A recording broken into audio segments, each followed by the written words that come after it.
This replica has been built by Bob Grundy, and we've had it down here at the Tank Museum before at one of our Tank Fest events, and it's now part of the permanent collection. The Germans only produced 20 A7Vs in the First World War, so it's an interesting fact when you think that the Germans in the Second World War, we think of them as a key tank nation, but in the First World War only 20, and they weren't very successful. As there's only one real A7V left in the world, and that's in Australia, we're never going to get hold of that. So having a replica, not only does it give the public the chance to see what an A7V would have looked like, but as this is a running replica, it means we can also demonstrate.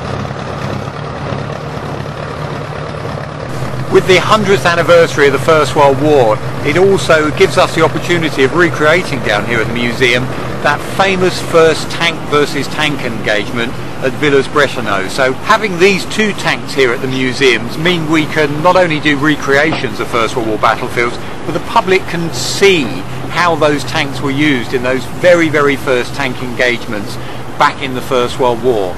We'll be taking these vehicles out for our Tank Fest event at the end of June. And not only these vehicles, but obviously lots of other vehicles from the collections come out. The Army brings its vehicles, and we also have invited vehicles along. So that's a big one to put in the calendar for next year, last weekend in June 2013.